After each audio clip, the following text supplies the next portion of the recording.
بسم اللہ الرحمن الرحیم۔ شروع اللہ کے نام سے جو بڑا مہربان نہایت رحم کرنے والا ہے۔ آج کا ہمارا سبق ہے سورہ علق کی پہلی 5 آیات۔ تو پہلے ان کا لفظی ترجمہ کریں گے، اس کے بعد پھر ہم اس کا سلیس اردو ترجمہ کریں گے۔ تو آئیے سب سے پہلے اس کا سورۃ العلق کی پہلی 5 آیات کا لفظی ترجمہ کرتے ہیں۔ سب سے پہلا لفظ ہے اقرا۔ اقرا کے معنی ہوتے ہیں پڑھیے، امر کا صیغہ ہے، آپ پڑھو۔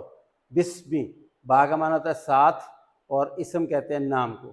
بسمی کا مطلب نام کے ساتھ، کس کے؟ رب کا، تیرا رب۔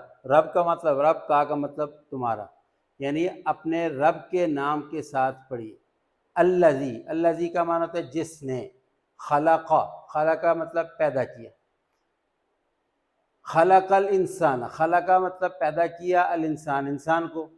من علق، من کا مطلب ہوتا ہے سے، علق کا مطلب جمے ہوئے خون، یعنی جمے ہوئے خون سے۔ اقرا وہی لفظ ہے، پڑھیے۔ وربک، واو کا معنی اور، ربک، رب کا معنی رب، کا مطلب تمہارا، اور آپ کا رب۔ الاکرم، کرم کرنے والا ہے، بہت زیادہ کرم کرنے والا ہے۔ الذی، جس نے۔ علامہ، علامہ کا مطلب سکھایا۔ بالقلم، قلم کے ساتھ، با کا مطلب ہوتا ہے ساتھ، قلم کا مطلب قلم، یعنی قلم کے ذریعے سے۔ علامہ سکھایا، الانسان انسان کو، ما جو، لم نہیں، یا علم وہ جانتا، یعنی وہ کچھ بھی سکھایا جو وہ نہیں جانتا۔ یہ پہلی 5 آیات ہیں جن کا ہم نے لفظی ترجمہ کیا ہے۔ اب انہی 5 آیات کا سلیس اردو ترجمہ کرتے ہیں۔ سلیس اردو ترجمے میں سب سے پہلی آیت کا ترجمہ دیکھیے۔ اپنے رب کے نام سے پڑھیے جس نے سب کو پیدا کیا۔ اقرا بسم ربک الذی خلق، پڑھیے اپنے رب کے نام سے جس نے سب کو پیدا کیا۔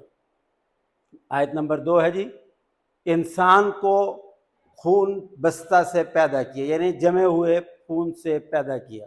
خلق الانسان من علق، علق کہتے ہیں جمع ہوا خون، خون کے لوتھڑے سے پیدا کیا۔ آیت نمبر 3 ہے، اقرا وربک الاکرم، پڑھیے اور آپ کا رب سب سے بڑھ کر کرم کرنے والا ہے۔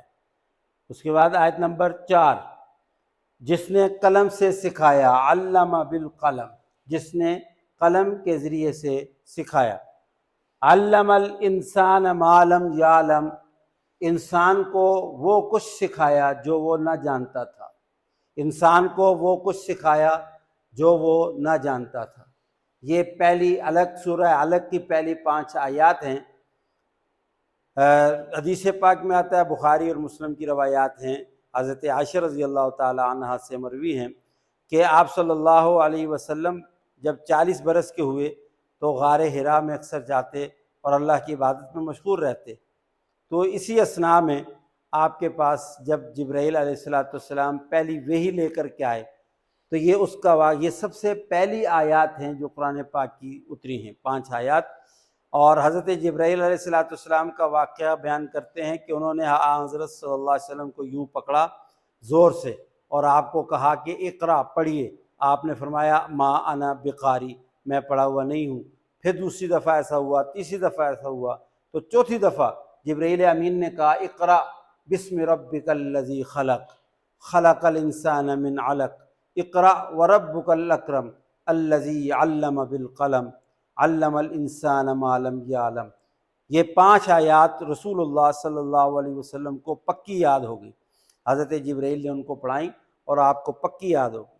اور آپ جب گھر واپس آئے تو حضرت سیدہ خدیجہ رضی اللہ تعالی عنہ سے کہا کہ زنبلونی، مجھے کمبل اوڑھو، آپ کو سردی لگ رہی تھی۔ انہوں نے آپ کو کمبل اوڑھا، تسلی دی، کہا کہ اللہ آپ کو ضائع نہیں کرے گا، اور بڑے تسلی امیز جملے کہے۔ اور پھر اپنے چچا زاد بھائی ورقہ ابن نوفل کے پاس لے کر کے گئیں جو عیسائیوں کے راہب تھے۔ انہوں نے جب دیکھا تو وہ فوراً سمجھ گئے اور کہا کہ یہ وہی فرشتہ ہے جو پہلے نبیوں پر آئے تھے، اور ان قریب یہی لوگ جب تم ان کو اللہ کا پیغام سناؤ گے تو یہ تمہیں یہاں سے نکال دیں گے۔ تو یہ وہ پہلی آیات ہیں، قرآن پاک کی سب سے پہلی آیتیں جو اتری ہیں، جس میں اللہ تبارک و تعالیٰ نے اپنے پیارے حبیب صلی اللہ علیہ وسلم کو تعلیم کا بھی حکم دیا ہے، اور یہ دیکھیے کہ سب سے پہلا حکم تعلیم کا ہے، اور اس لیے لفظ استعمال کیا ہے اقرا، اور پھر آگے جو کہا کہ اقرا بسم ربک الذی خلق خلق الانسان من علق اقرا وربک الاکرم۔ اس سے علماء نے لکھا ہے کہ قرآن پاک کا پڑھنا یہ بہت فضیلت کا حامل ہے، صرف پڑھا جائے اور بار بار پڑھا جائے، بار بار پڑھنے سے قرآن کا نور دل کے اندر اترتا ہے، اور اللہ تبارک و تعالیٰ نے اس میں اس بات کو بھی واضح کیا ہے کہ انسان کو سکھایا جو وہ نہ جانتا تھا، یعنی اللہ تبارک و تعالیٰ نے علم کے ذریعے سے ہی انسان کو بہرہور کیا اور انسان کو منور کیا ہے۔ تو اللہ تبارک و تعالیٰ ہمیں علم کی روشنی عطا فرمائے اور جہالت سے محفوظ رکھے۔